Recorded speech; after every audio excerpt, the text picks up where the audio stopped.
El día de hoy les traigo una charla bastante introductoria, es un nivel beginner de Kubernetes, acerca de los elementos esenciales de Kubernetes. Vamos a ver una guía a los conceptos más claves. Esta charla dura 15 minutos, voy a tratar de ir rápido y tratar de no ir atropellado. Entonces, bueno, la primera pregunta, ¿por qué Kubernetes? Kubernetes, bueno, ha sido el estándar de facto en la industria últimamente, en los últimos años. Según la última encuesta de la CNCF, 2/3 de las organizaciones mundiales lo utilizan en producción. Cuando nosotros utilizamos Netflix, Booking, Mercado Libre, este tipo de sistemas, todos estos están corriendo por detrás pods de Kubernetes. Y nos ofrece varias características muy atractivas para los mercados, como escalabilidad, resiliencia y portabilidad. Entonces, ¿pero qué es Kubernetes? Entonces, básicamente, Kubernetes se describe en una palabra, es un orquestador de contenedores. Es simplemente un sistema que se instala en nuestros servidores y nos ayuda en tareas de administración de esos contenedores. En sistemas muy grandes podemos llegar a tener inclusive miles y millones de contenedores y esa tarea se vuelve muy difícil. Entonces, Kubernetes viene a ayudarnos con esa tarea. Entonces, Kubernetes utiliza la arquitectura maestro-esclavo, en donde tenemos un master node que funciona como cerebro, es el que controla, administra todas las operaciones, y luego tenemos el agente que interactúa con el master node y observa todo lo que sucede en los workers nodes. Ahí es donde nosotros tenemos nuestras cargas de trabajo, todas nuestras aplicaciones, Netflix, Booking, todos los contenedores corren en estos worker nodes.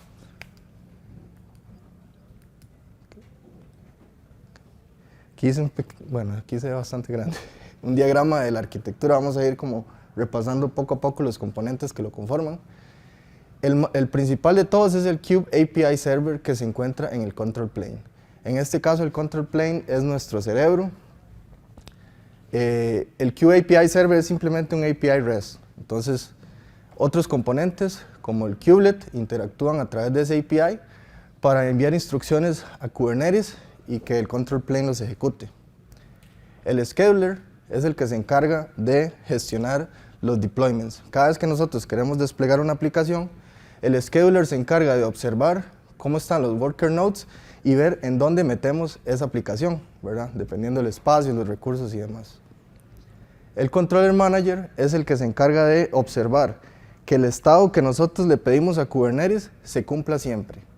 Es decir, si nosotros tenemos una aplicación y requerimos que esa aplicación tenga 3 réplicas en el sistema y uno de esos contenedores o pods falla, entonces el controller manager constantemente está sincronizándose para ver que eso se cumpla. Si un pod falla, entonces el controller manager notifica que necesita levantar un nuevo pod y así es como fluye todo en Kubernetes. Luego tenemos etcd, ¿verdad? Como todo sistema necesita una base de datos. Entonces etcd viene siendo la base de datos clave valor y parte de las características que lo hacen atractivo para Kubernetes es que por sí sola es distribuida. Entonces eso ayuda mucho con el manejo de los datos.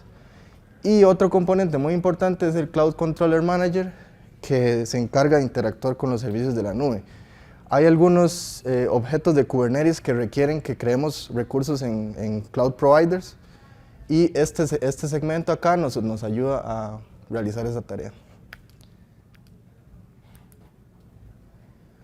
Ya hablamos de objetos en Kubernetes. En Kubernetes casi todo lo que creamos son objetos. Acá hay una lista de los más básicos: pods, deployment, service, config maps, ingress, persistent volume claim. Vamos a ir a ver los básicos necesarios para tener nuestras aplicaciones corriendo. Pero básicamente un objeto es la representación persistente del estado deseado. Entonces, si nosotros tenemos una configuración de ambiente que tiene los credenciales de la base de datos, entonces en Kubernetes se va a crear un objeto que represente esa configuración. Y uno de los más importantes en Kubernetes son los servicios. Básicamente un servicio en Kubernetes es un objeto que expone un grupo de pods. Los agrupa y da un punto de acceso a esos pods. En Kubernetes los pods son como descartables, ¿verdad? Se puede decir que son como ganado. Entonces son efímeros. En un momento mi aplicación corrió en un contenedor, ese contenedor puede fallar y al momento el controller manager va a desplegar otro. Pero el servicio funciona como el punto de anclaje. que representa mi aplicación. Okay. Ajá. Aquí tengo un pequeño diagrama que explica eso, ¿verdad? Nosotros tenemos todas las peticiones HTTP que vienen del exterior, tenemos mi servicio que está en color azul, y luego tenemos los worker nodes que tienen diferentes spots, pueden tener muchas aplicaciones ahí. Entonces, como si seguimos el color azul, aquí vamos a ver cómo la información fluye. Entonces, viene la petición, accede al servicio, que puede tener, por ejemplo, un nombre DNS, myKubernetesCluster.authenticationService, algo así. Luego, los clusters tienen IPs y los pods también tienen IPs. Pero esos IPs pasan cambiando. Entonces, mediante el servicio nosotros podemos enlazar eso. Y a través de este componente kubeproxy, que tiene una función más como de red, redirige esos requests a cada uno de los pods. El servicio también funciona como una especie de balanceador. Él se encarga de decidir a cuál de los caminos tomar para un request específico. Pero existen varios tipos de servicios y cada uno tiene su uso dependiendo de nuestras necesidades. Tenemos el cluster IP, que es el que viene por defecto, más que todo utilizado para comunicación interna entre microservicios, para que nuestros pods se puedan hablar entre ellos. Luego tenemos el Node Port, que este es para cuando nosotros necesitamos que nuestra aplicación tenga acceso desde afuera. Entonces habilitamos un puerto en cada uno de los nodos y mediante el cual se puede acceder a nuestra aplicación. Tenemos los servicios de tipo Load Balancer, que aquí es donde interactúa el Cloud Controller para poder crear esos recursos de balanceo de cargas en AWS o Azure, en cualquiera de estos, y que ese sea el punto de anclaje a nuestra aplicación. Y el external DNS, que es más que todo como lo que mencionaba yo, ¿verdad? Que tengan un DNS name por el cual podamos identificarlos. El siguiente objeto importante en Kubernetes son los deployments, que estos representan ya lo que son nuestra aplicación. Entonces, detrás de un deployment está el pod. Entonces, los deployments pueden tener diferentes atributos. Uno de los más comunes son las réplicas, que indican cuántas copias de ese contenedor yo quiero en mi sistema.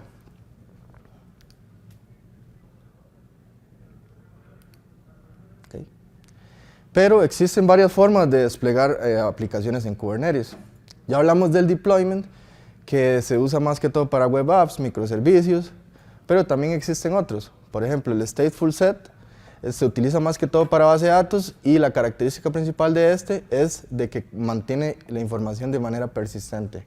Entonces no se nos va a borrar la base de datos cada vez que muere el pod, sino que él ya sabe cómo mantener eso en un volumen, en un disco, y que la información persista a través de los diferentes deployments.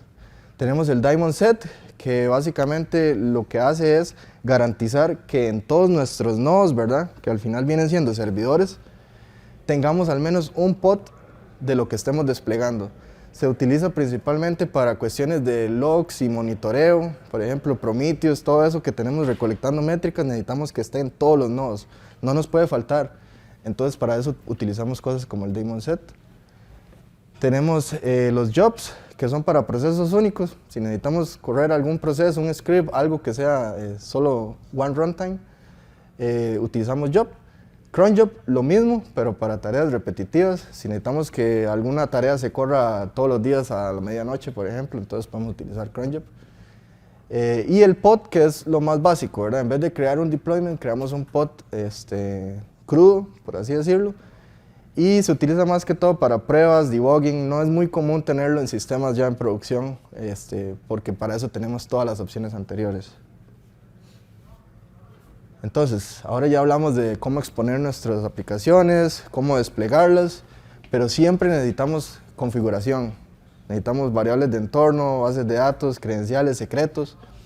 Y Kubernetes ofrece objetos para eso. Tenemos los config map, que se guardan como texto plano. Entonces, cuando nosotros creamos nuestra aplicación, creamos el servicio y el config map, esto se guarda en etcd, ¿verdad?, en la base de datos que vimos antes. Se guarda como texto plano, no son datos sensibles.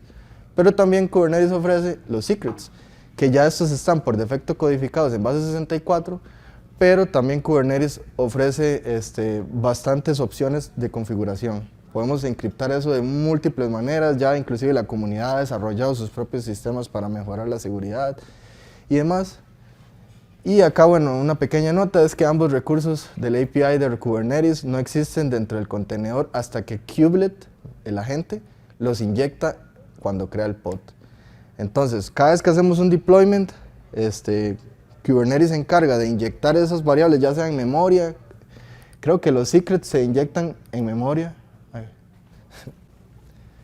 Entonces se inyectan en memoria de forma que estén seguros. Creo que los secrets se inyectan en memoria. Lo que son los config maps, hay opciones de guardarlos como en el volumen del contenedor y demás. Pero eso ya son opciones que nos ofrece Kubernetes. Entonces ya hablamos de los componentes que necesitamos, pero vamos a hablar de cómo interactuamos nosotros con Kubernetes, cómo le decimos qué hacer, ¿verdad? ¿Qué necesitamos? Para eso Kubernetes tiene una de sus principales características, que usa un enfoque declarativo. Yo no tengo que darle instrucciones a Kubernetes de cómo ir a guardar el secret, de cómo guardarlo en etcd, si tiene que guardarlo encriptado. No tengo que darle esas instrucciones, sino simplemente le digo qué es lo que yo necesito. Necesito un contenedor. Ok, entonces yo le declaro en un archivo YAML cómo le describo cómo quiero yo mi contenedor.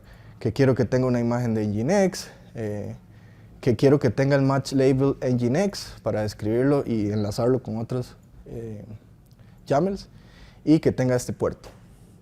Entonces esos son como los principales campos o atributos de un manifiesto. Eso se llama manifiestos.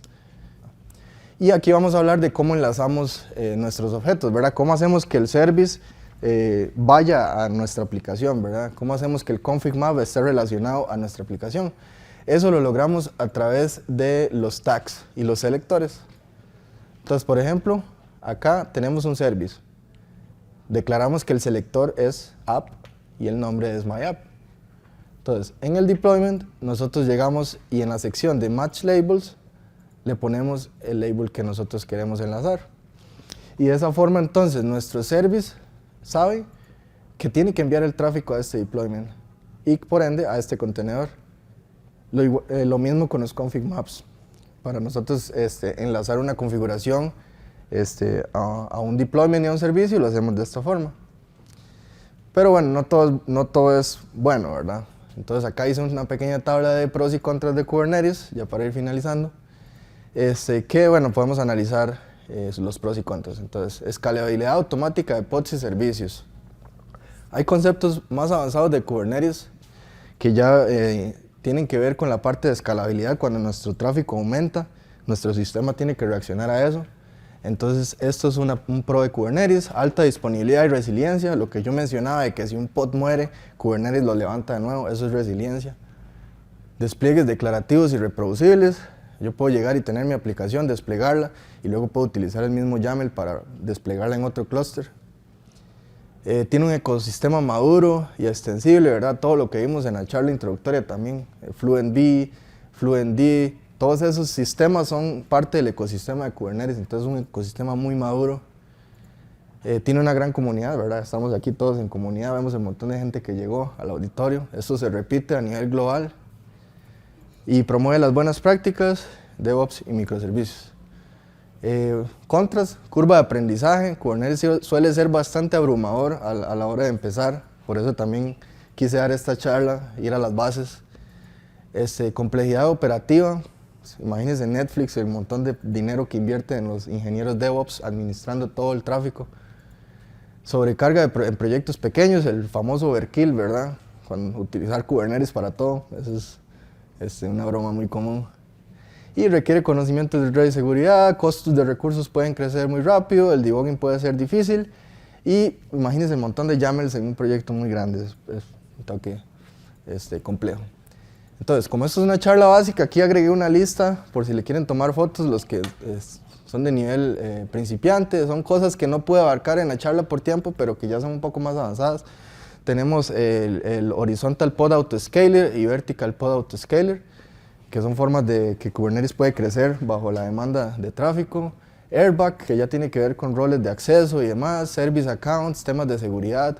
CRDs, que es la manera en la que podemos extender la funcionalidad de Kubernetes a que hagan más cosas por nosotros.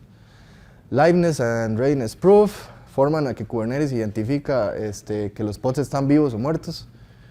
Network Policies, igual temas de seguridad. Y Helm, para poder compartir diferentes implementaciones de cosas en Kubernetes, como paquetería básicamente. Y bueno, aquí les dejo mi link de LinkedIn y de GitHub por si quieren agregarme. Y eso sería todo. Muchas gracias.